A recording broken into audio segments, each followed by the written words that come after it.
Bienvenidos, bienvenidas, queridos amigos, queridos oyentes, una vez más a este podcast que, bueno, renace después de ya yo creo más de un año de silencio, trayendo no solo el clásico con el que empieza casi que la historia de romance del Club de la Serpiente, sino también con muchas ansias de volver a este club de lectura. Entre otras cosas, me encuentro con un grupo excepcional de personas, con Angélica, la fundadora, que está aquí al lado mío. eh, Santiago, Moebius, también me encuentro con Obredor y Mike, que bueno, ha estado desde la primera vez que intentamos leer Rayuela, yo creo. Eh, esta vez vamos a seguir el orden de Cortázar, que bueno, es el que nos propone en el tablero de dirección, que Angélica, si no estoy mal, quiere leerlo. Pero antes, como bueno, este es un nuevo grupo y probablemente se vaya uniendo más gente al pasar de los capítulos, les pido que, bueno, porfa, saluden a la gente para que les conozcan la voz, sepan quién está hablando. Si quieren se presentan, pero no hay ningún problema. No sé, quién quiere empezar de pronto Moebius, que está ahí, lo tengo de primero. Bueno, pues sí, Moebius. Entonces, primera vez que voy a leer Rayuela, interesado por el libro, principalmente por una entrevista que escuché de Cortázar acerca de la idea de un lector participante en la construcción de lo que sería la novela. Ah, eso está bueno. También me podrían decir si es la primera vez que van a leer Rayuela. No sé. Alicia, ¿quieres seguir? Hola, todos. Muy bien. No se le No es la escucha primera a Angélica. vez. Hola, muy buenas noches a Hola. todos. Espero que estén muy bien. No es la primera vez que leo Rayuela. Yo empecé en esta travesía de Rayuela cuando estábamos fundando el club. Y fui la que varias veces propuso que volviéramos a leer Rayuela cada vez que teníamos oportunidad. Y bueno, qué bueno que se haya dado en esta ocasión. Así que estoy muy feliz de que puedan conocer Rayuela los que no la conocían y que podamos revisitarlas los que le tenemos tanto aprecio a Cortázar y a sus escritos. Vale, vale. Obredor, ¿cómo estás? Bien, bien. Esta es mi voz, soy Obredor y es primera vez que leo Rayuela. Ya yo he seguido la obra de Cortázar, más que todos los cuentos, y un autor excelente, y ya que la obra me dicen así que es un poquito laberíntica, entonces me parece buena idea leerlo así en conjunto, en comunidad. Súper, súper. Y bueno, Mike, que bueno, estás desde la primera vez, yo creo, tú me confirmarás. Efectivamente, primero que todo, un saludo. Sí, creo que esta técnicamente es la primera vez que la estoy leyendo porque yo nunca terminé de leerme Rayuela y todos los intentos que le he dado a este libro surgen y mueren con el grupo, básicamente. Entonces, desde el inicio, la primera vez que lo iniciamos, fue la primera vez que me expuse a Rayuela y las siguientes sesiones también fue lo mismo, entonces digamos que yo me quedo con la postura de que es mi primera vez leyendo Rayuela, por así decirlo. Ok, ok. Bueno, entonces yo creo que podemos dar inicio a la gente. Gracias por estar hasta acá. La dinámica va a ser la siguiente. Cada quien va a leer un párrafo, vamos por párrafo, para que, bueno, haya un poco más de dinamismo y estemos todos pendientes. Y falta Santiago, que no le he dado para que se presente. Me va a volar. Sí, me estaba volando, me quedé ahí. Bueno, yo soy Santiago, primera vez que leo Rayuela. De hecho, no, de Cortázar solamente es el nombre. Eh, no he tenido la oportunidad, o no he tenido, pues sí, la oportunidad de leerlo. Y pues me alegro que esta vaya a ser mi primera vez.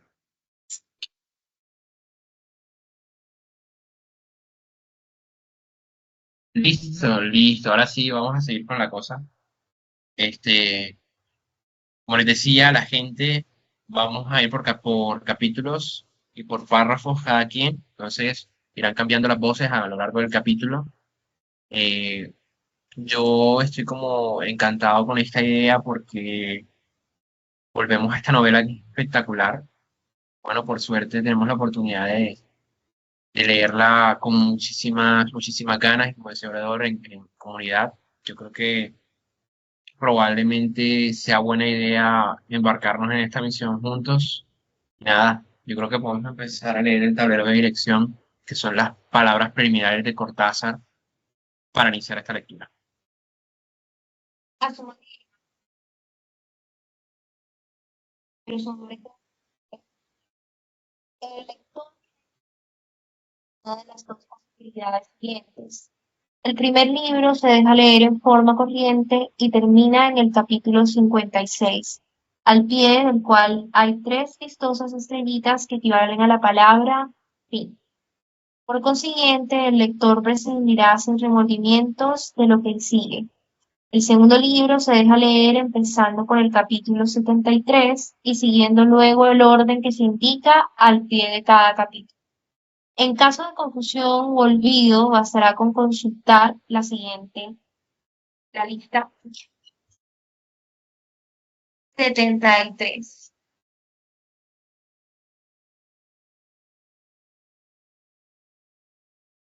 Con el objeto de facilitar la rápida ubicación de los capítulos, la numeración se va repitiendo en lo alto de las páginas correspondientes a cada uno de ellos. Entonces, en esta edición vamos a ir acá al capítulo 73. Empiezo leyendo yo. Sí, pero ¿quién nos curará del fuego sordo?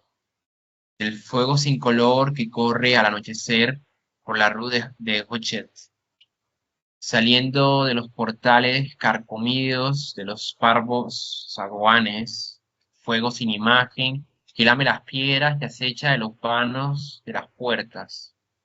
¿Cómo haremos para lavarnos de su quemadura dulce que prosigue, que aposenta, para durar aliada al tiempo y al recuerdo, a las sustancias pegajosas que nos retienen de este lado y que nos arderá dulcemente hasta calcinarnos?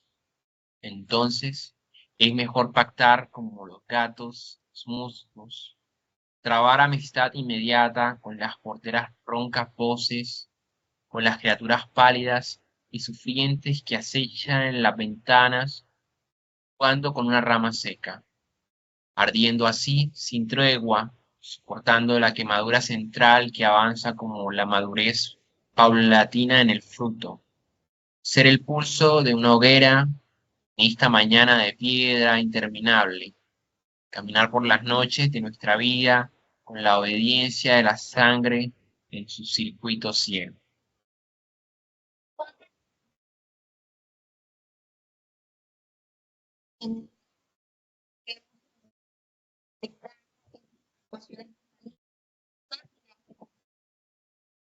Pero No se le...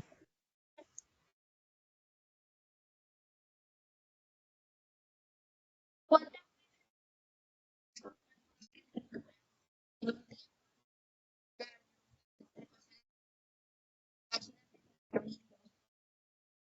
Hola, disculpa, Angélica, no te está escuchando.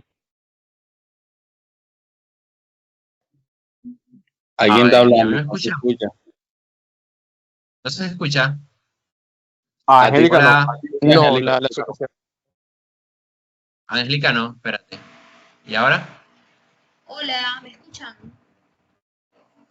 Sí, un poco mejor. Sí, un poco mejor, sí.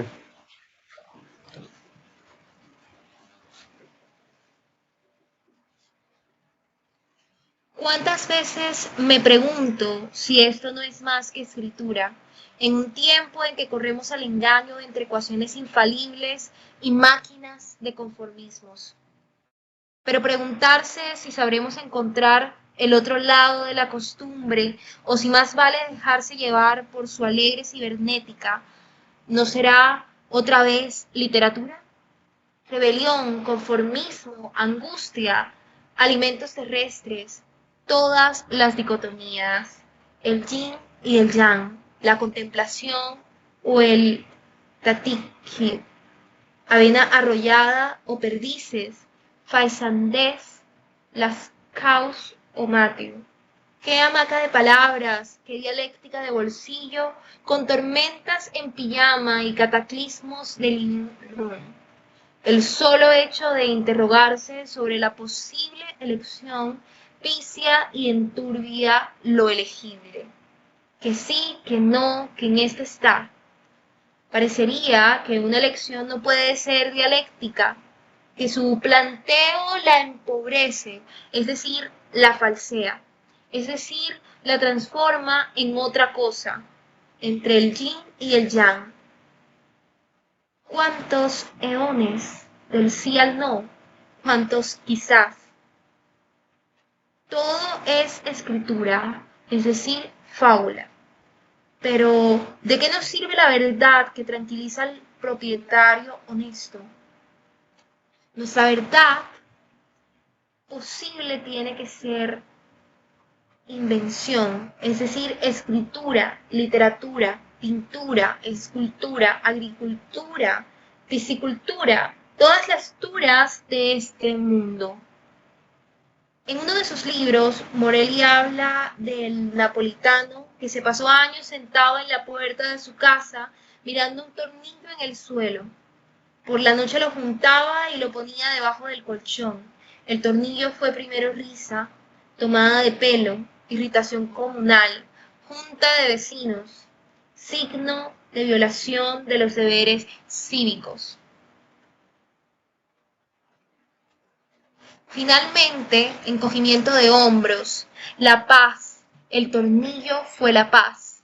Nadie podía pasar por la calle sin mirar de reojo el tornillo y sentir que era la paz. El tipo murió de un síncope y el tornillo desapareció apenas acudieron los vecinos. Uno de ellos lo guarda, quizá lo saca en secreto y lo mira.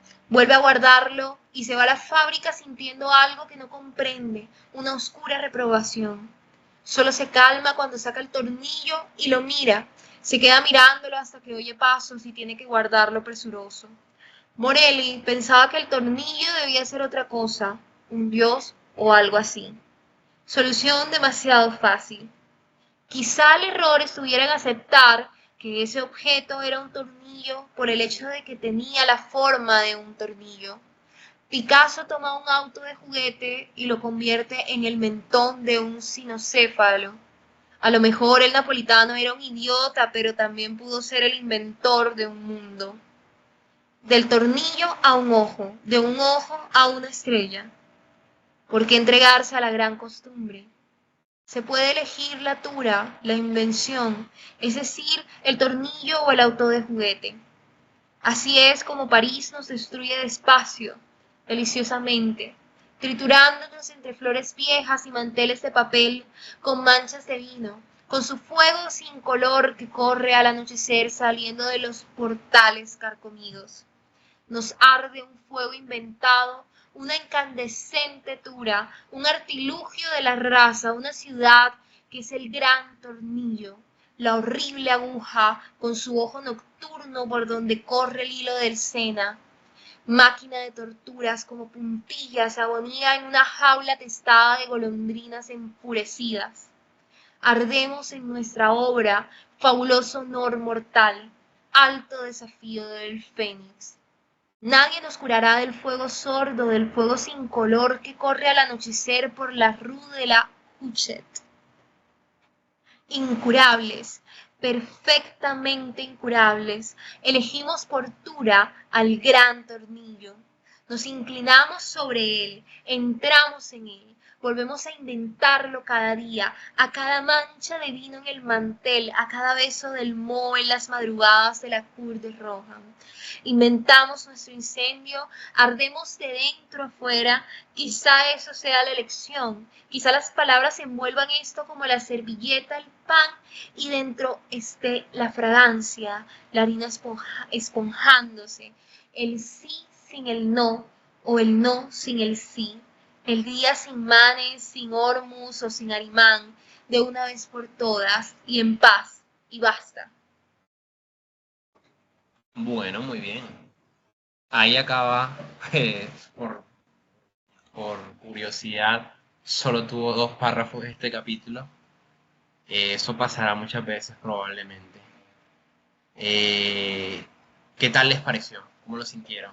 El primer capítulo de Rayuela, o bueno, de este orden de Rayuela, capítulo número 73. Aquellos que no lo habían leído, ¿qué tal? Oye, estoy pensando en si tiene esta cantidad de saltos, cómo fue escribirlo. O sea, todavía me inquieta ver los otros capítulos, cómo se conectan o cómo no pierde el sentido absoluto. Eso es lo que estoy pensando. Y de hecho, bueno, hablando de este capítulo, muy bonito. Eh, no sé, todavía estoy pensando en el resto de capítulos. ¿Qué es esto, Dios mío? Yo creo que este capítulo es una oda a París, entera. ¿Tú qué crees, Angélica, que lo leíste? Pues es un capítulo complejo para empezar, porque tiene demasiadas referencias. Sí, es como muy parecido, es muy pretencioso, me parece. Y sí, eso lo hace como complejo para empezar. O sea, para mí la novela no empieza aquí. No sé, nunca lo sentí de esa manera. De hecho, a mí no me gusta mucho sí, leerla en este orden, porque, no sé, creo que empieza como ahí sí como en los siguientes capítulos. Pero Cortázar va a seguir haciendo eso, como saltar de un capítulo así que es como pura referencia y luego la historia empieza en otro lado. No sé, mi impresión. Así. Sí, yo creo que, bueno, ahí sí discrepo, pero siento que es una introducción perfecta para lo que se viene, porque fíjate que, por un lado, yo siento que es Cortázar caminando por París, acordándose de que Morelli, que es el personaje del que le está hablando acá, que más adelante tendrá importancia, eh, le comentó algunas cosas acerca de la curiosa forma que tiene la Torre Eiffel. Pero bueno, Moebius. Bueno, el capítulo es como, siento lo mismo que Angélica, no sé, como que siento que falta algo antes de este capítulo, como algo que no se cuenta todavía. Además lo sentí un tanto, sí, como una oda a París y también un tanto existencialista, no sé por qué. Pero lo sentí como existencialista y siento que, o sea, que en parte es bueno eso de que uno sienta que le falta algo, que le falta algo antes, o sí, algo antes, sobre todo. Porque como que sienta, o sea, estoy como obredor ahí, como que sienta la duda de cómo sigue esto, o sea, qué está pasando, o sea, porque empieza así, como que empieza como álgido, como que denso, un inicio demasiado denso, no es como que siento que falta como que la introducción de los personajes, o sea, bueno, cuando uno lee una novela común o de una novela normalmente, pues uno siempre la introducción de los personajes quizás o los móviles que lo llevan a hacer lo que hacen, etcétera. Siento que aquí como que uno puede llegar a confundirse porque la verdad sí estaba ahora repasándolo un poquito porque sí es un poquito difícil como maquinar todo lo que va pasando y además pensar en cómo sigue esto, porque ya empezó denso, entonces uno dice o se pone aún más denso, que es la área más complicada, o se pone quizás un poco más suave y como que empieza a tomar más forma, o incluso también puede perder forma, como dice Aurora, entonces ahí como que me deja con intriga seguir leyendo, tendrá intriga este primer capítulo.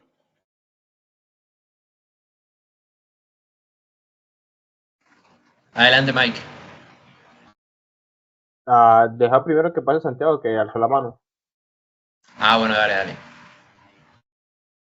Bueno, en mi caso comparto algo con que es un poco complejo. O sea, en mi caso, aún estoy tratando de conectar algunas cosas, pero yo siento que a lo mejor eh, habría que hacerle como o sea, esa primera impresión que pues me da a mí, que es primera vez que lo leo, supondría que mm, ya te contexto de lo que eh, Cortázar quiere hacer ver como que tendría otra visión un poco diferente a la que de pronto estoy teniendo ahora mismo, que es bastante denso. O sea, hay algunas cosas que aún no logro conectar porque no tengo el contexto, pero eso.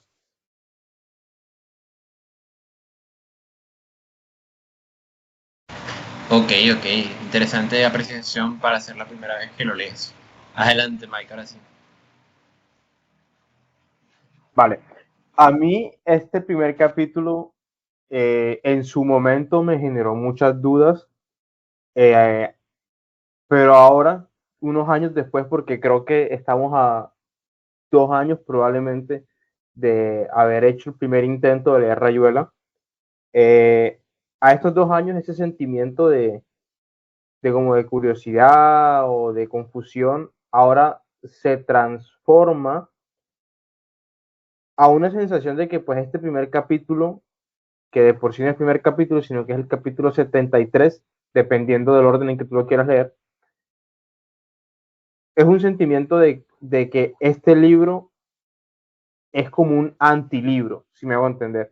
Creo que ya varios compañeros aquí lo han mencionado, de que esta introducción, que no se sabe siquiera si se puede llamar una introducción, bajo como que las convenciones a lo que estamos acostumbrados, porque de ahí veo lo que digo de que es como un antilibro, porque generalmente hemos estado como muy acostumbrados, hemos experimentado mucho esto de que de la literatura que leemos generalmente nos ofrece a nosotros como un trasfondo, nos presenta el personaje, nos presenta la trama, nos presenta el objetivo, nos describe el lugar en el que estamos. En este caso, este capítulo parece ser que solamente nos están presentando eh, el lugar que va a ser París, o sea, Francia, y las ideas del personaje que estamos viendo, que es como, ajá, nos está describiendo existencialmente su pasar por las calles de París. Entonces, para algunos este orden va a ser bueno porque a mí me incita curiosidad, como bien dicen, como bien creo que decía Moebius, si mal no estoy, que es, ajá, ¿qué viene después de esto? O sea, me acabas de tirar a la boca del lobo, no tengo ni idea de lo que me estás hablando, pero suena curioso, vamos a ver qué procede.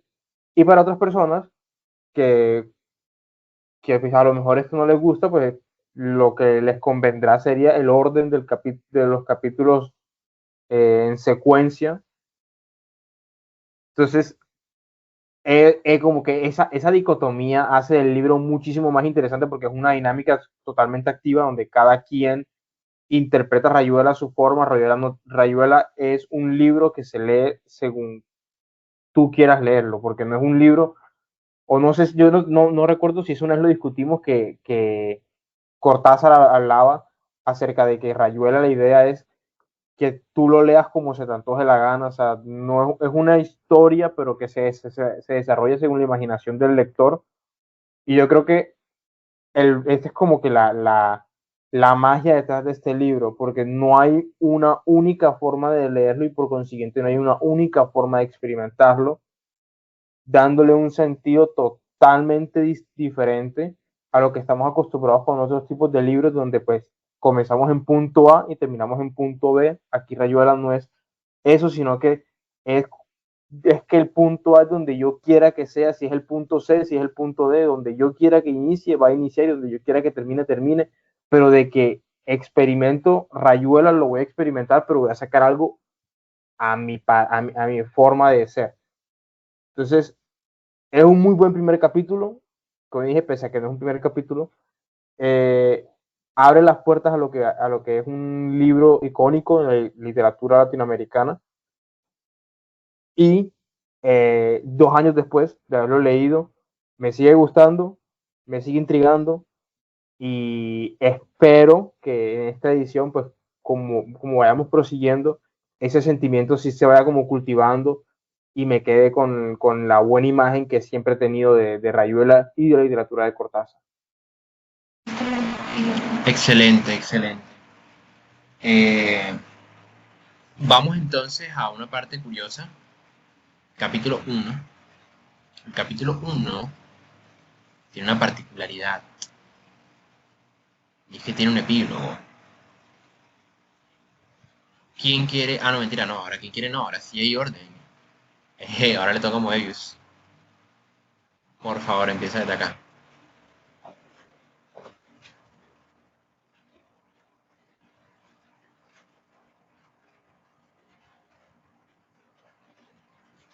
¿Moebius? Leyendo, ese es el primer capítulo, ¿cierto? Sí, este es el epílogo del primer capítulo.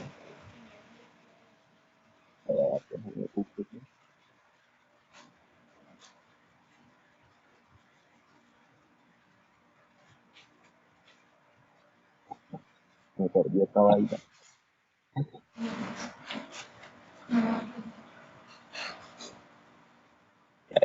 Página 4. Ya, ya, ya. Ya, entonces,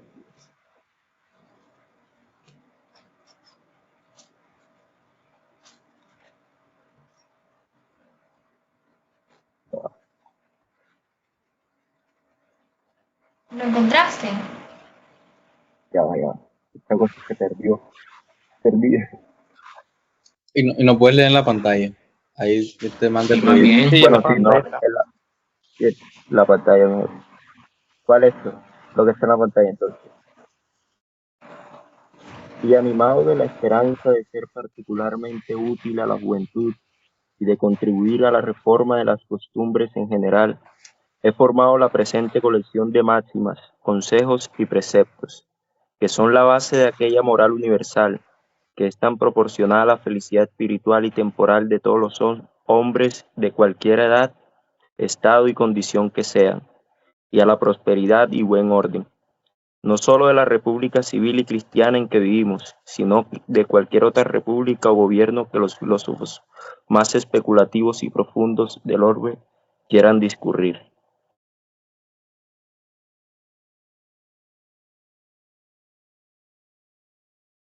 Bueno, ahora sigue Obrador. Voy yo. Sí. Siempre que viene el tiempo fresco, o sea, al medio otoño, a mí me da la loca de pensar ideas de tipo excéntrico y exótico. Ey, ¿por qué te he escrito así? No entiendo. ¿Tengo que leerlo exótico o exótico? No entiendo. Exótico. Ah, bueno. Como ser, por ejemplo, que me gustaría venirme golondrina para agarrar y volar a los países a donde haya calor, o de ser hormiga para meterme bien adentro de una cueva y comer los productos guardados en el verano, o de ser una víbora como las del zoológico, que las tienen bien guardadas en una jaula de vidrio con calefacción para que no se queden duras de frío, que es lo que les pasa a los pobres seres humanos que no pueden comprarse ropa con la cara que está, con lo cara que está. Ni pueden calentarse por falta de querosén, la falta del carbón, la falta de la leña, la falta del petróleo y también la falta de plata, porque cuando uno anda con billulla encima puede entrar a cualquier boliche y mandarse una buena grapa que hay que ver lo que calienta, aunque no conviene abusar, porque del abuso entra el vicio y del vicio la degeneradez, tanto del cuerpo como de las taras moral de cada cual. Y cuando se viene abajo por la pendiente fatal de la falta de buena conducta en todo sentido, ya nadie ni nadie lo salva de acabar en el más espantoso tacho de basura del desprestigio humano. Y nunca le van a dar una mano para sacarlo de adentro del fango inmundo entre el cual se revuelca, ni más ni menos que si fuera un cóndor que cuando joven supo correr y volar por la punta de las altas montañas, para que al ser viejo cayó para abajo como un bombardero en picada que le falla el motor moral. Y ojalá que y ojalá que lo que estoy escribiéndole sirva a alguno para que mire bien su comportamiento y que no se arrepienta cuando es tarde y ya todo se haya ido al corno por culpa suya. César Bruto, lo que me gustaría ser a mí si no fuera lo que soy. capítulo, Perro de San Bernardo. Oye, interesante eso. Sí, yo creo que podemos también conversar un poquito esto. Es curioso la manera como va a introducirnos la obra Cortázar con dos interesantes apreciaciones. La primera es bastante puntual y casi que con lo que pasa en la obra uno se da cuenta que está muy bien escogida, ya veremos por qué. Y la segunda es un despilfarro del lenguaje cuando este tipo era un maestro. ¿Cómo lo sintieron ustedes?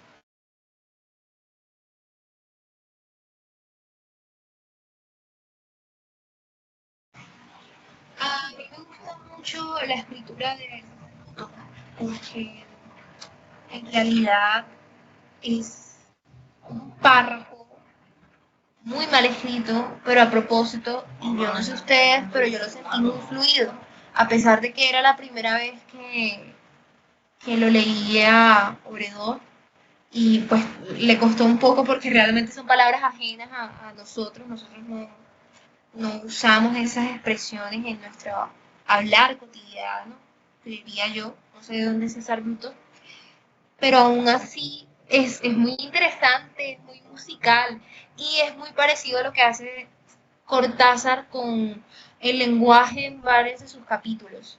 No sé si ustedes sintieron eso cuando leíamos el primer capítulo, que en realidad es el 72, 73, que había un párrafo larguísimo, que fue el que leí yo, y era como un encabalgamiento, o sea, uno sentía que nunca iba a acabar el párrafo, pero yo personalmente no lo sentía, tampoco era como que quisiera que acabara.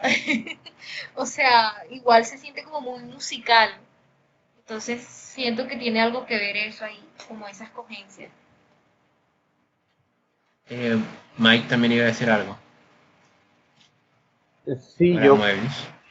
yo iba a básicamente decir como que una cita muy interesante, primero porque como lo que decía Angélica, es un lenguaje totalmente ajeno al nuestro. Sabemos que es español, pero no es español. O sea, sí es español, pero está mal dicho. Entonces, gran parte de las palabras que dice, que, al, que de hecho, si mal no estoy, Cortázar en este libro es que destaca por él haber inventado como una sublengua del español o algo así por el estilo, un lenguaje que parece como que si tuviera sentido, pero realmente eh, son puras combinaciones de palabras, de letras, perdón, que no dicen nada. Entonces, en este apartado es me parece a mí la verdadera introducción a Rayuela porque este apartado tiene que leerse dos veces. La primera, esta que acabamos de hacer, que es leerlo de corrido, haciendo las pausas en las palabras que uno no entiende, y la segunda es buscar esas palabras que uno no entiende, descubrir su definición, aplicarlo a esta nueva lectura y proseguir, o sea, a sacar el contenido y resignificarlo. Y que es lo que pasa mucho con Rayuela y con Cortázar, que a veces el capítulo te dice mil y un cosas que tienes que hacer una pausa, volver a leerlo, analizar lo que estás leyendo y ya después de eso es que ya puedes darle paso al siguiente capítulo, porque si no, te estás comiendo una fundamental mecánica de la forma en la que uno tiene que leer este libro y la forma en la que Cortázar tenía la intención de que se experimentara. Sí, definitivamente en eso hay un sentido muy interesante porque es lo que uno siempre dice por lo menos yo en mis clases a los estudiantes me los digo como que "Ey, si no entienden una palabra, búsquenla". Luego eso le da sentido a la oración, le da sentido a lo que quería decir el autor. Y claro, acá podemos pensar en lo que se viene con esta novela. Adelante, Moisés.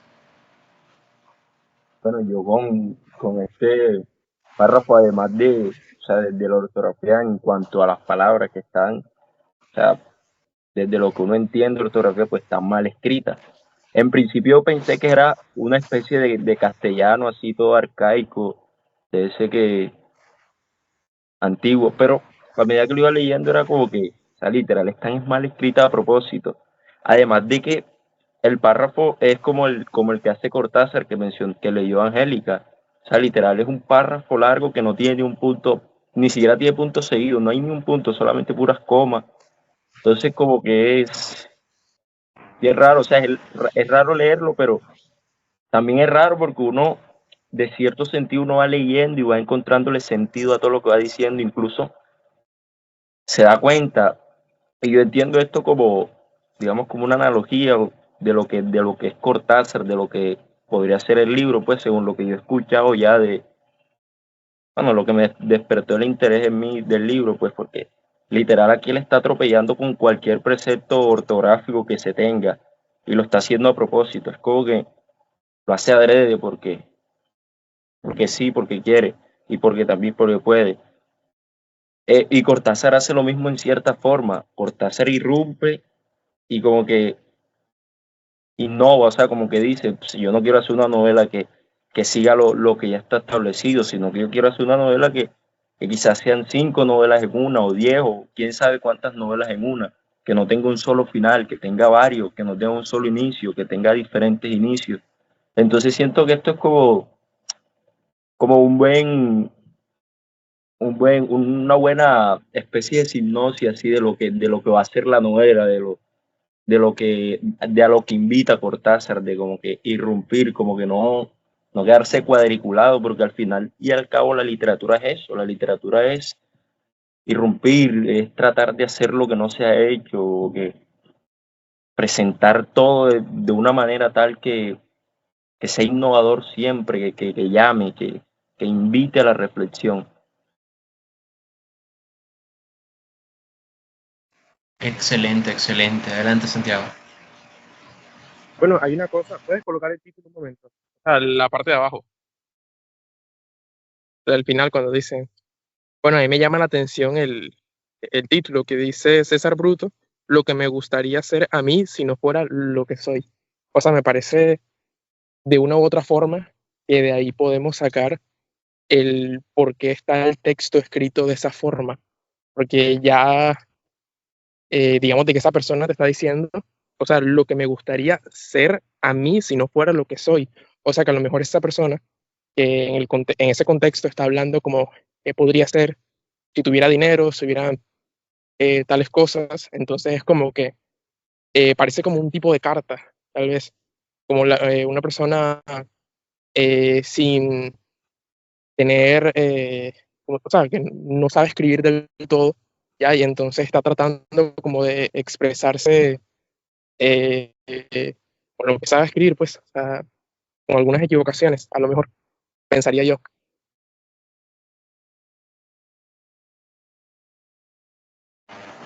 Sí, es curioso porque uno como que construye una idea a partir del título también.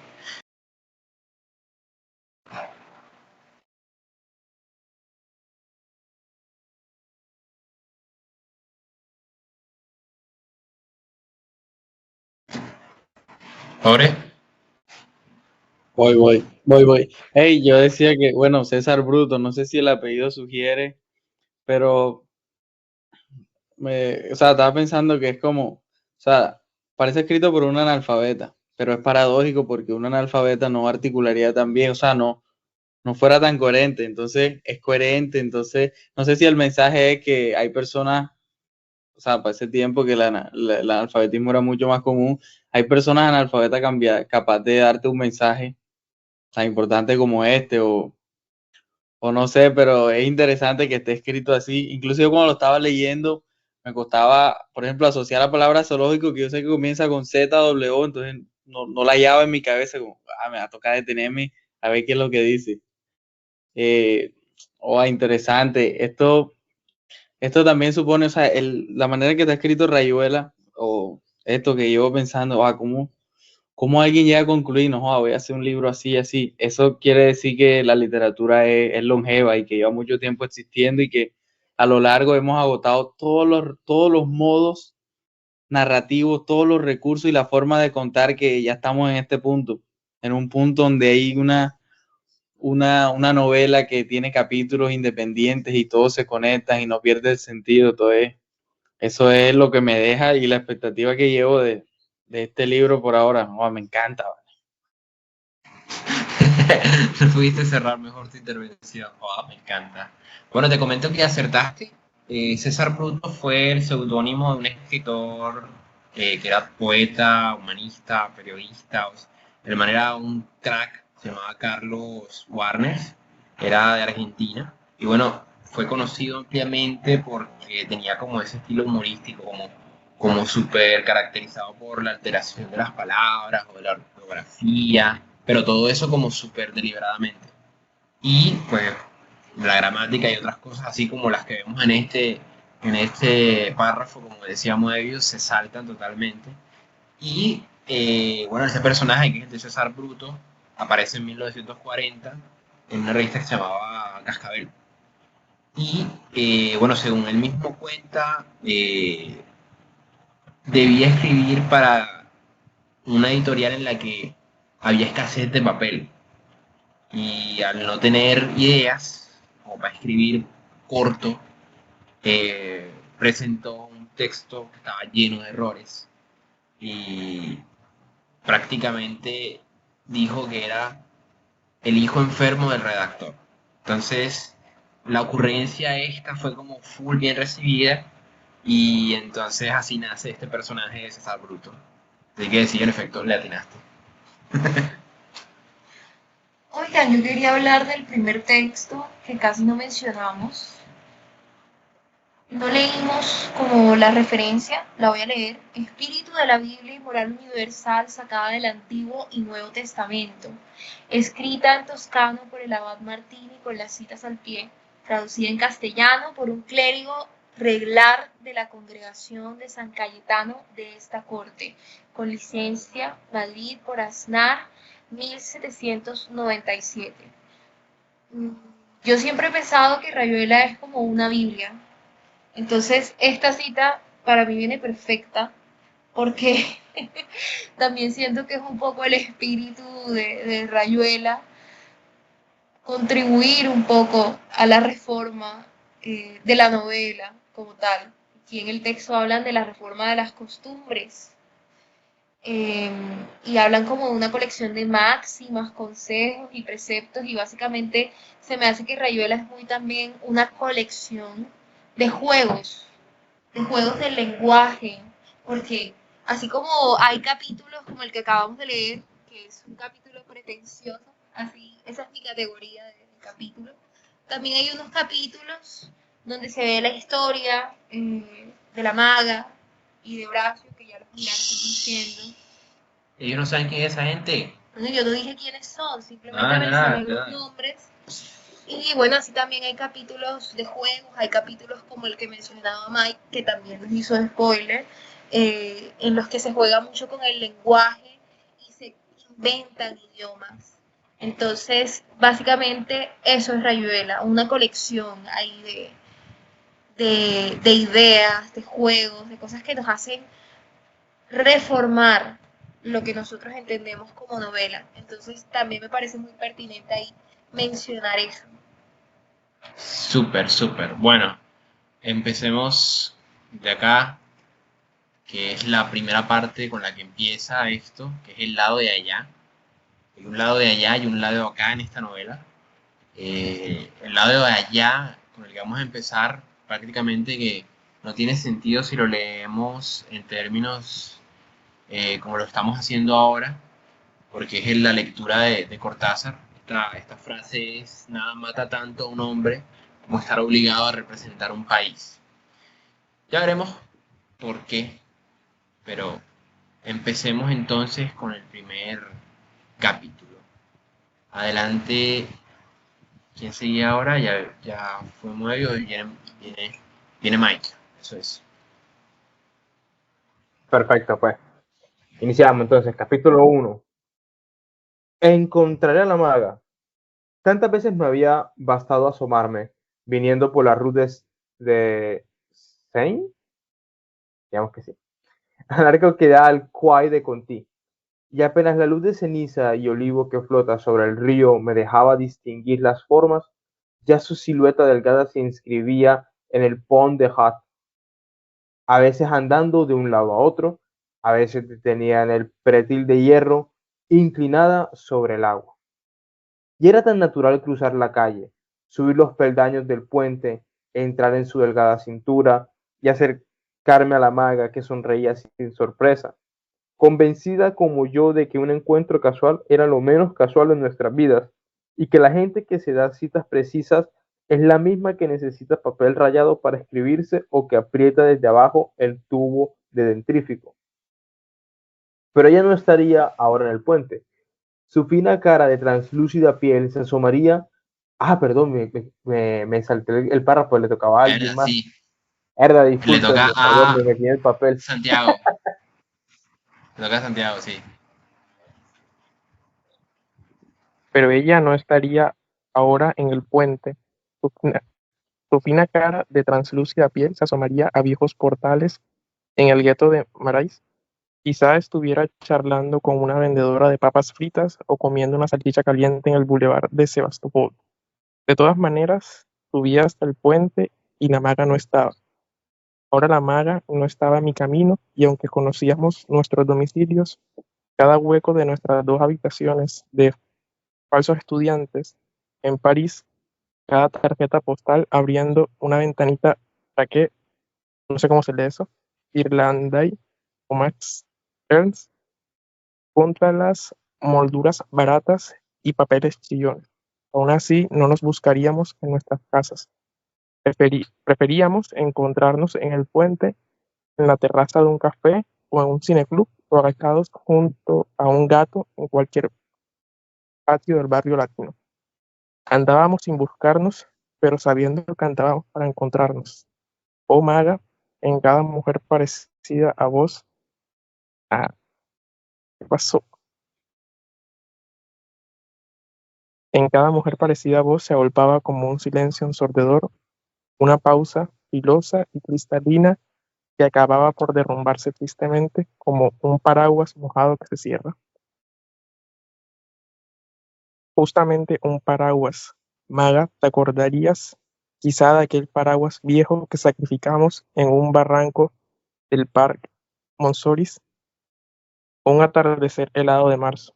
Lo tiramos porque lo habías encontrado en el Place de la Concorde, ya un poco roto y lo usaste muchísimo, sobre todo para meterlo en las costillas de la gente en el metro y en los autobuses, siempre torpe y distraída y pensando en pájaros pintos o en un dibujito que hacían dos moscas en el techo del coche. Y aquella tarde cayó un chaparrón y vos quisiste abrir orgullosa tu paraguas cuando entrábamos en el parque. Y en tu mano se armó una catástrofe de relámpagos fríos y nubes negras, jirones de tela destrozada cayendo entre destellos de varillas desencajadas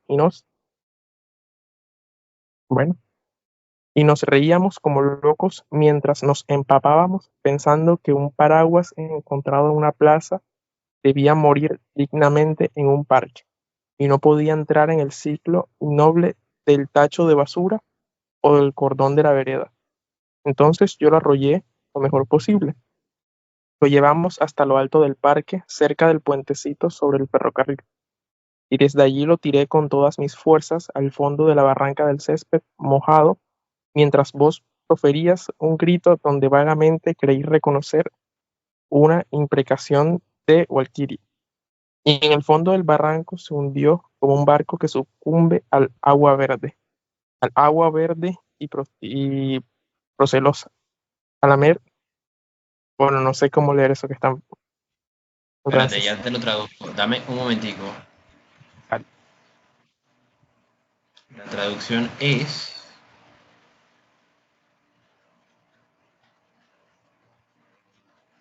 el mar es más traicionero en verano que en invierno.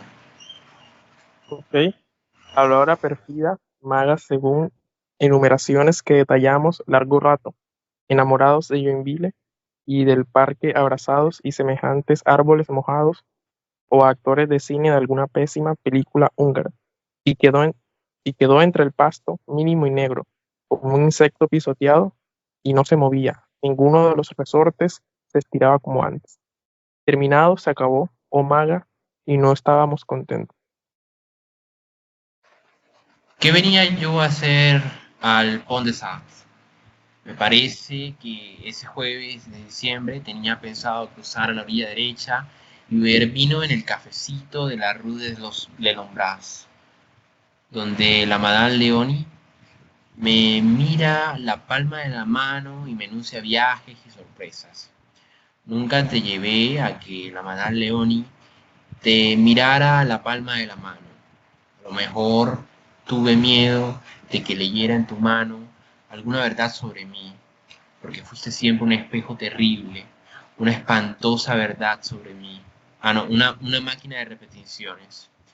Y lo que llamamos amarnos fue quizá que yo estaba de pie delante de vos, con una flor amarilla en la mano, y vos sostenías dos velas verdes, y el tiempo soplaba contra nuestras caras una lenta lluvia de renuncias y despedidas y tickets de metro, de manera que nunca te llevé a donde Madame Leoni, maga, y sé, porque me lo dijiste, que a vos no te gustaba que yo te viese entrar a la pequeña librería de la Rue de Benorin, donde un anciano agobiado hacía miles de fichas y sabe todo lo que puede saberse sobre historiografía.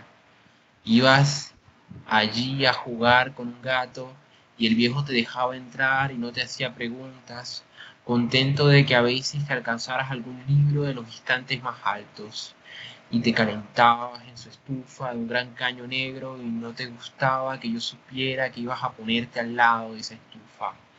Pero todo eso había que decirlo en su momento, solo que era difícil precisar el momento de una cosa, y a una hora, acodado en el puente, viendo pasar una pinaza color borradino, hermosísima, como una gran cucaracha reluciente de limpieza, con una mujer de delantal blanco que colgaba ropa en un alambre de proa, mirando sus ventanillas pintadas de verde con cortinas Hansel y Gretel.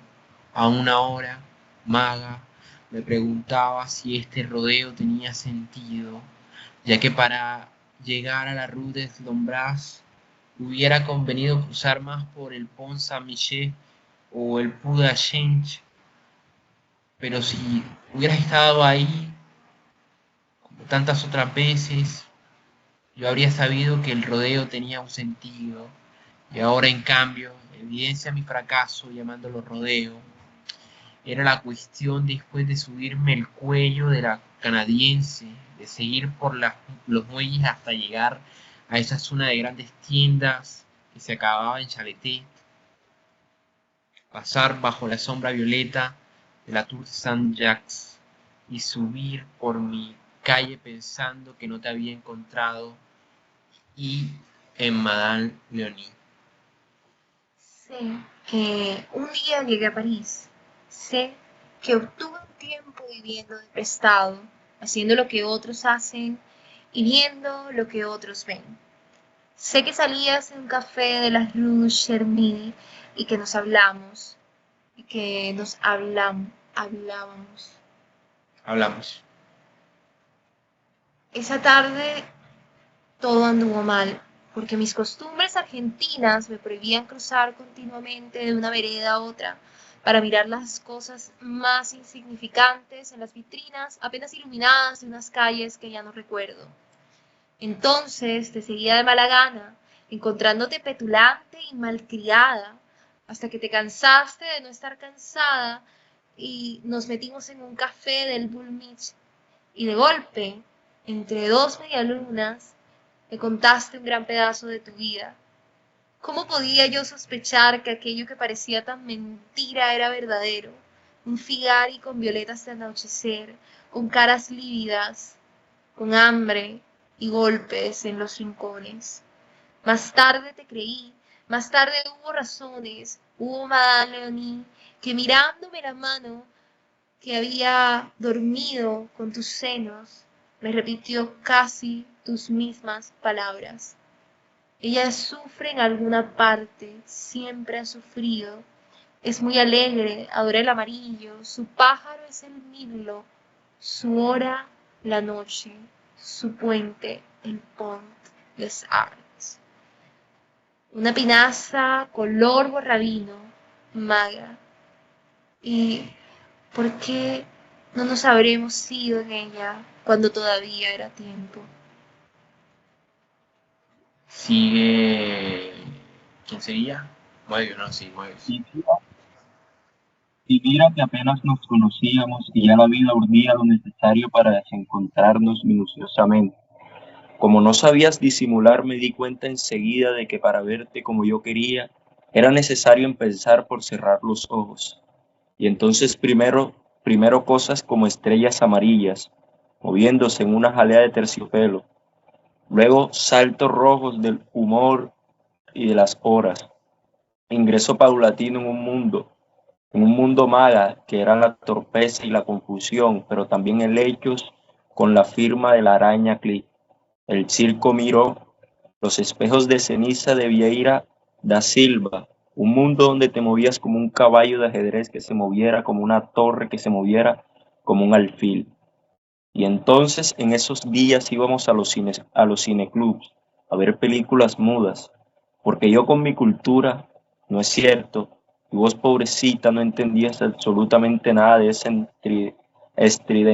estridencia amarilla convulsa previa a tu nacimiento, esa emulsión estriada donde corrían los muertos, pero de repente pasaba por ahí Harold Lloyd y entonces te sacudías el agua del sueño y al final te convencías de que todo había estado muy bien y que Pabst y que Fritz Lang y que Fritz Lang me hartabas un poco con tu manía de perfección, con tus zapatos rotos, con tu negativa a aceptar lo aceptable.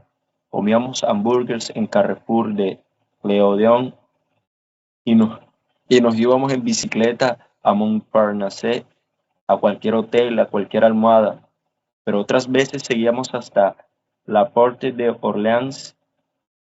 Conocíamos cada vez mejor la zona de terrenos baldíos que hay más allá de Boulevard Jordan, donde a veces a medianoche se reunían los clubes de la serpiente para hablar con un vidente ciego, paradoja ¿Qué? estimulante, donde a veces a medianoche se reunían los del club de la serpiente para hablar con un vidente ciego, paradoja estimulante, uy, como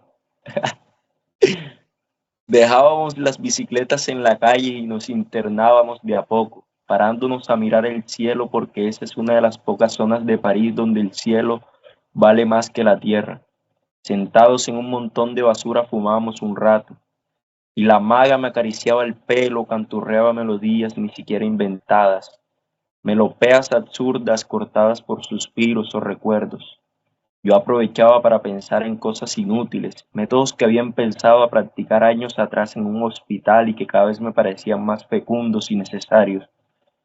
Con un enorme esfuerzo, reuniendo imágenes auxiliares, pensando en olores y caras, conseguí extraer de la nada un par de zapatos marrones que había usado en Olavarría en 1940. Tenían tacos de gomas Tenían tacos de goma, suelas muy finas y cuando llovía me entraba el agua hasta el alma. Con ese par de zapatos en la mano del recuerdo, el resto venía solo. La cara de Doña Manuela, por ejemplo, o el poema de Ernesto Morroni. Pero lo rechazaba porque el juego consistía en recobrar tan solo lo insignificante, lo inostentoso, lo perecido. Temblando de no ser capaz de acordarme, atacado por la polilla que propone la prórroga, imbécil a fuerza de besar el tiempo, terminaba por ver al lado de los zapatos una latita de té, sol que mi madre me había dado en Buenos Aires, y la cucharita para el té, cuchara ratonera, donde las lauchitas negras se quemaban vivas en la taza de agua lanzando burbujas chirriantes. Convencido que el recuerdo lo guardaba todo y no solamente a las albertinas y a las grandes efemérides del corazón y los riñones, me obstinaba el reconstruir el contenido de mi mesa de trabajo en Floresta, la cara de una muchacha irrecordable llamada Geskrete, la cantidad de plumas cucharitas que había en mi caja de útiles de 5.º grado y acababa temblando de tal manera y desesperándome, porque nunca he podido acordarme de esas plumas cucharitas.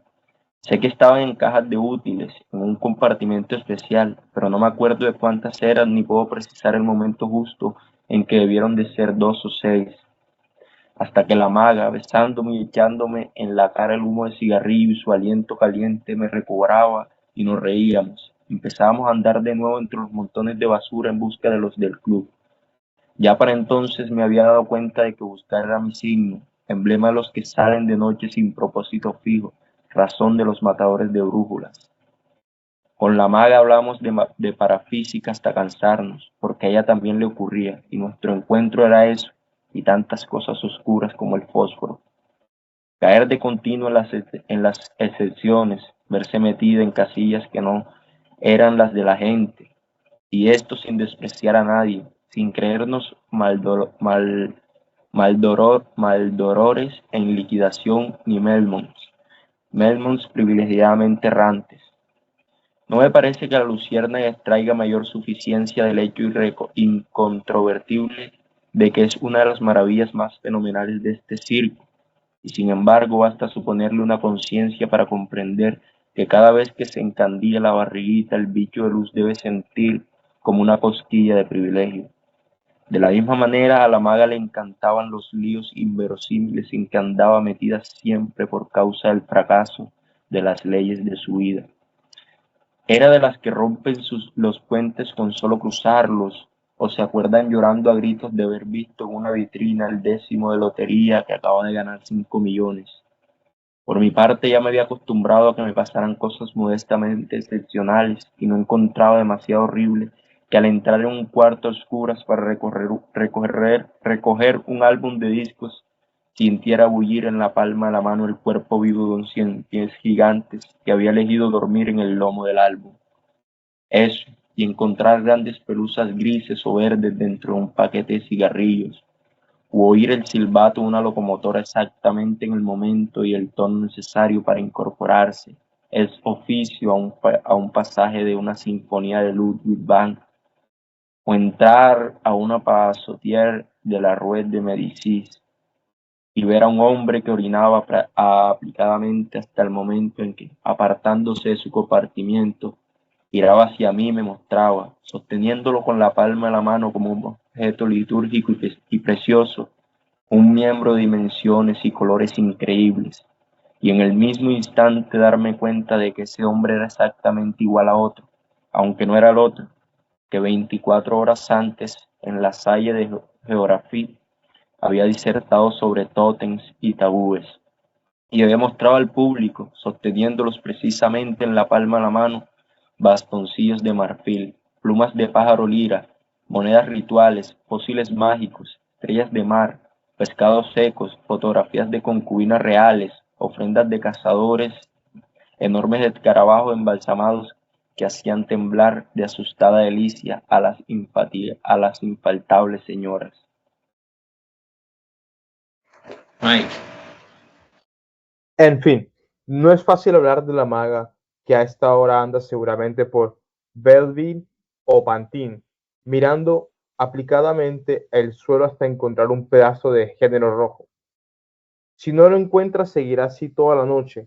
Revolverán los tachos de basura, los ojos vidriosos, convencida de que algo horrible le va a ocurrir si no encuentra esa prenda de rescate, la señal del perdón o del aplazamiento. Sé lo que es eso porque también obedezco a esas señales. También hay veces en que me toca encontrar trapo rojo. Desde la infancia, apenas se me cae algo al suelo, tengo que levantarlo, sea lo que sea, porque si no lo hago, va a ocurrir una desgracia. No a mí, sino a alguien a quien amo y cuyo nombre empieza con la inicial del objeto caído. Lo peor es que nada puede contenerme cuando algo se me cae al suelo, ni tampoco vale que lo levante otro porque el maleficio obraría igual. He pasado muchas veces por loco a causa de esto y la verdad es que estoy loco cuando lo hago. O sea, ha pasado muchas veces luego cuando lo hago, cuando me precipito a juntar un lápiz o un trocito de papel que se me han ido de la mano, como la noche del terrón de azúcar en el restaurante de la Rue Scribe, un restaurante bacán con montones de gerentes, putas de zorros plateados y matrimonios bien organizados. Estábamos con Ronald y Etienne y a mí se me cayó un terrón de azúcar que fue a parar abajo de una mesa bastante lejos de la nuestra. Lo primero que me llamó la atención fue la forma en que el terrón se había alejado, porque en general los terrones de azúcar se plantan apenas tocan el suelo por razones paralelepípedas, paralelepípedas evidentes. Pero este se conducía como si fuera una bola de naftalina, lo cual aumentó mi aprensión y llegué a creer que realmente me lo habían arrancado de la mano. Ronald, que me conoce, miró hacia donde había ido a parar el terrón y se empezó a reír.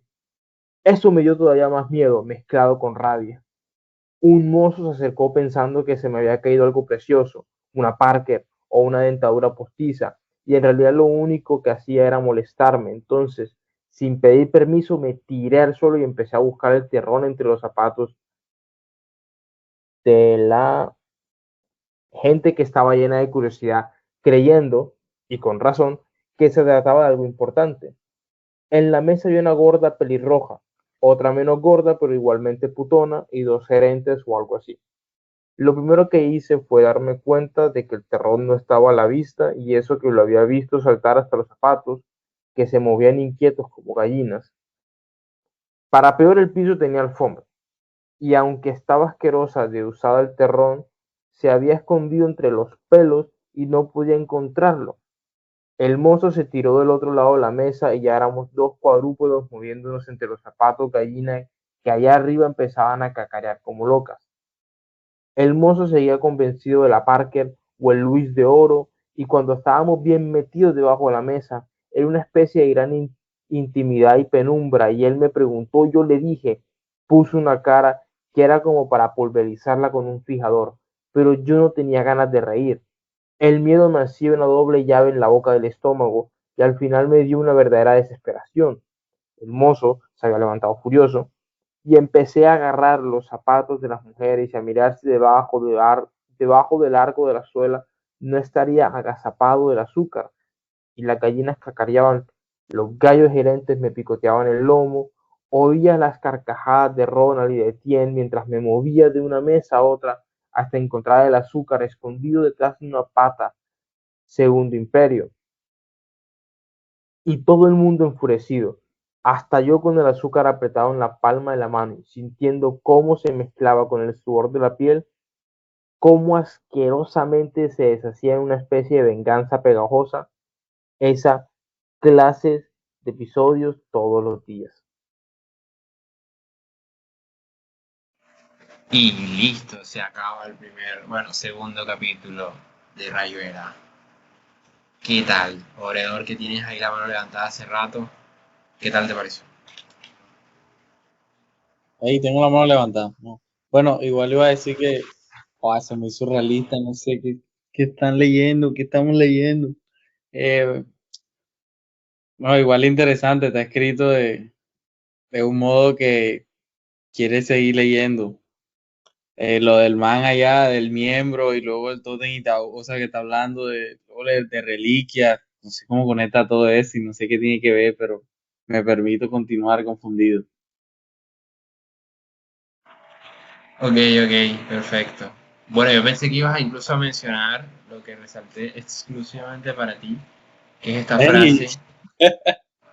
Eso me recuerda a Cancerbero. sí, Cancerbero, ahorita vi que lo había, pero marica, me distraje más en lo de la serpiente, que luego lo pusiste por allá debajo, y este es un Ah, metacuento, nos claro. estamos leyendo a nosotros mismos. Básicamente. De, aquí está. Conocíamos cada vez mejor la zona de terrenos baldíos allá en el Boulevard de Jordan, donde a veces a medianoche se reunían los del Club de la Serpiente. Por eso les decía que es la novela del club, porque cuando nosotros leímos esto hace ya 4 años, casi 5, eh, dijimos, este es el nombre que tiene que tener esto. Este es el nombre. Y básicamente era medianoche, porque uno de nuestros miembros más antiguos que no está acá, porque está en España, se despertaba a las 7 de la mañana a hacer las hojas de otoño con nosotros. Este es un saludo para Andrés, para Kenichi, que ahora se fue y se despertaba a leer Rayuela con nosotros por la mañana.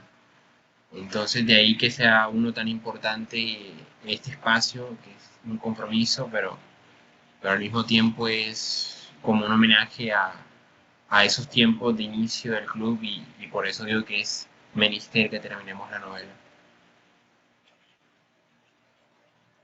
Pues este capítulo me deja pensando, me gusta mucho, quiero volver a la frase, como una de las frases más populares de Cortázar, andábamos sin buscarnos, pero sabiendo que andábamos para encontrarnos.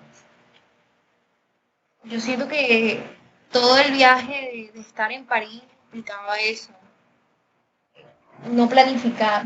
Y miro a Santiago porque Santiago es muy fan de la planificación, pero creo que también es un poco como un llamado a eso, a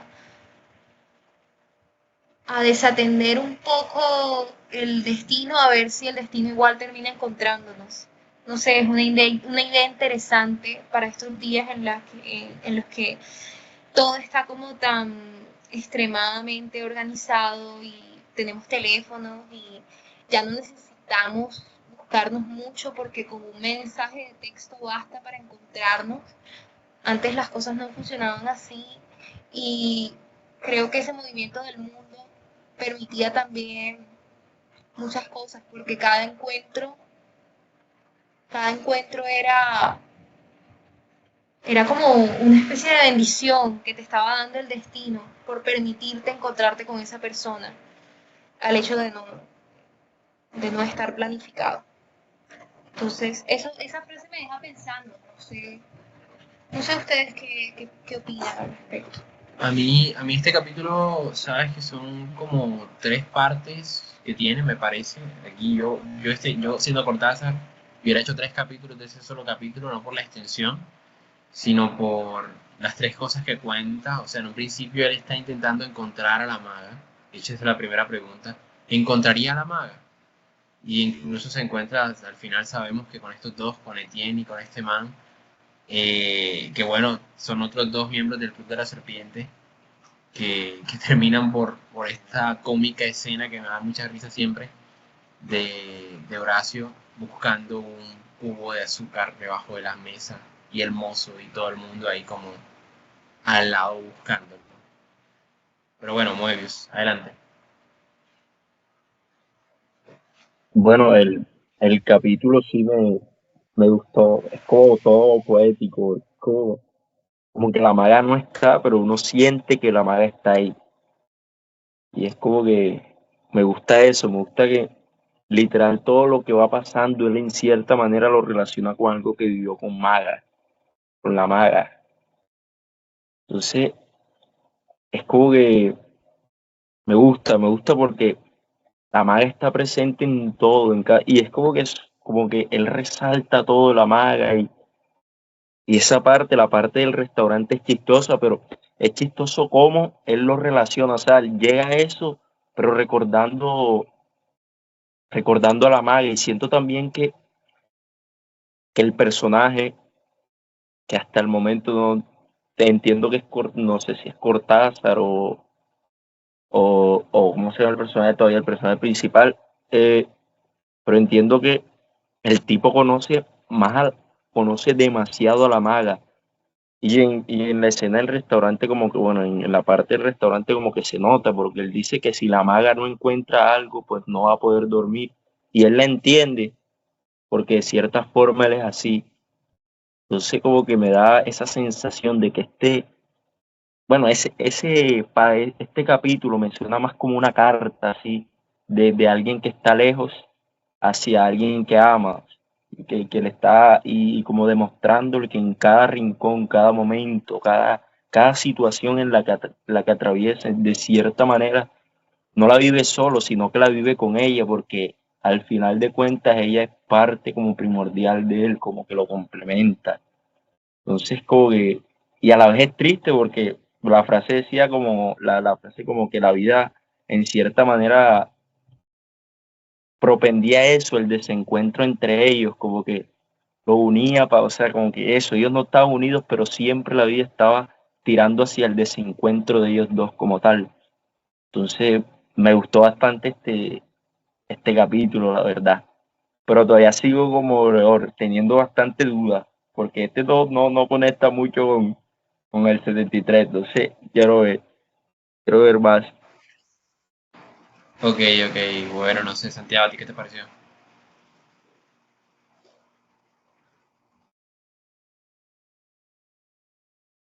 Ah, estoy pensando.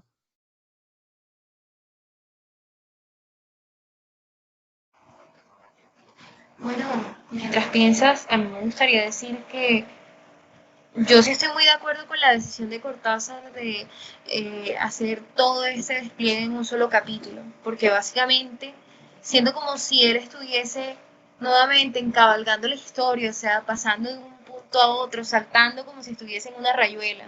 Entonces, del pensamiento de Maga saltan muchas cosas, así como lo decía, creo que Obredor era el que mencionaba eso, como que él anda sin buscar a la maga, pero la encuentra en sus pensamientos y encuentra cosas y todo tiene que ver un poco con la maga.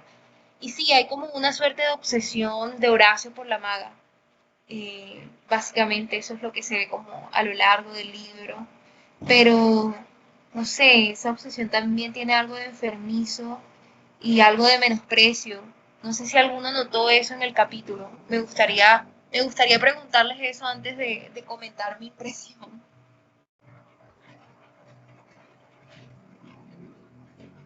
No, parece que nadie notó ningún desprecio. Ok, vamos a darlo para más adelante. Bueno, entonces, yo creo que, bueno, falta por hablar, Mike. Sí, ¿te pareció a ti? No tengo mucho más que decir que la escena del restaurante, eso es cine, eso es cine. No tengo que decir más nada. Eso es todo.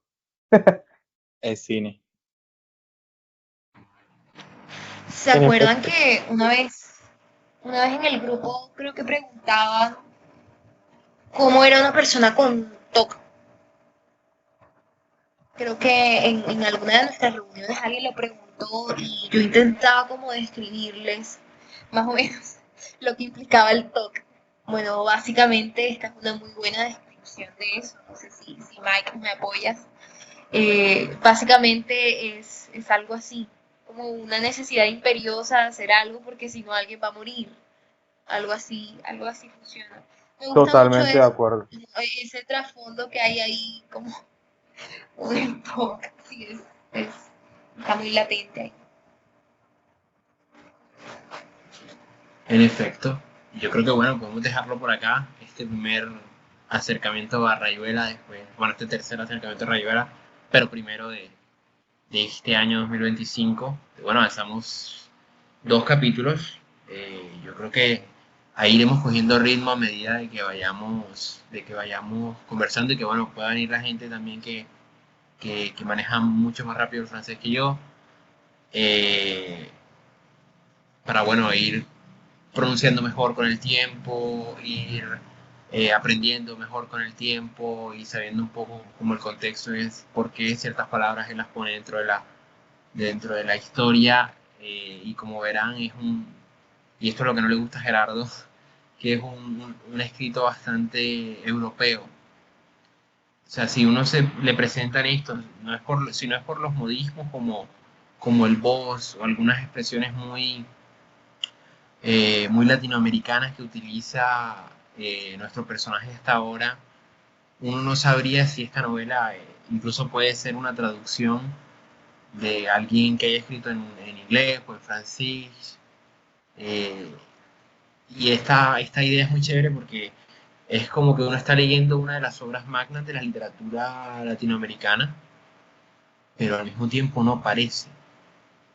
Y eso, al menos en estos primeros 2 capítulos, está muy presente y es muy chévere porque, bueno, no queda como en ese limbo, en esas preguntas que tienen tanto Obrador como Moebius, porque pues justamente uno uno no sabe, o sea, con tantas referencias, con tantas cosas, o sea, en un momento habla de que escucha Beethoven, en otro momento habla de que está en un lugar donde hay un montón de cosas y que los discos y que los cien pies y las cosas que descansan, o sea, uno no sabe si realmente esta novela fue escrita para Latinoamérica.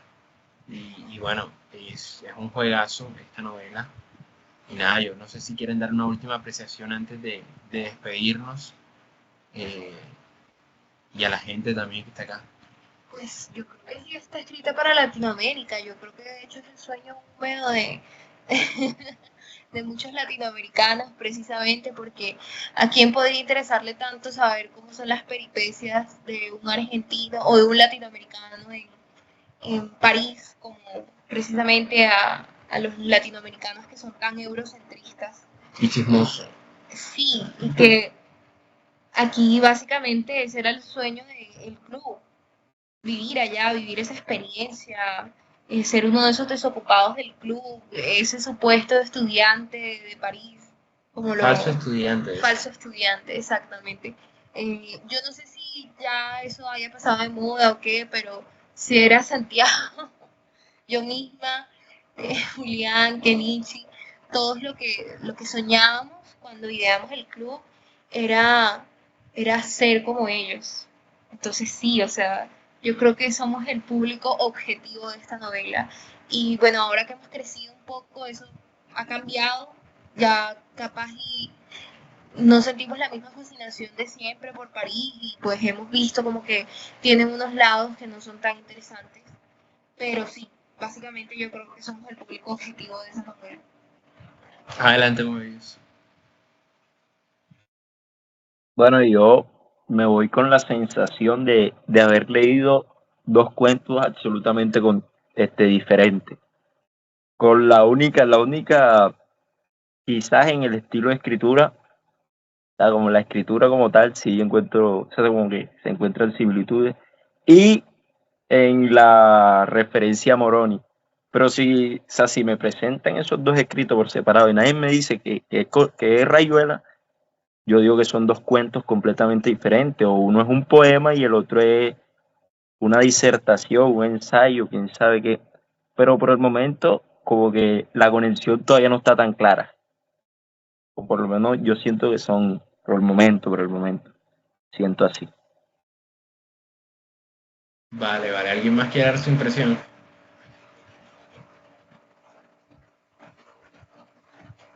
Bueno, entonces lo dejamos ahí. Muchísimas gracias, gente, por venir. Esta vez la vamos a terminar.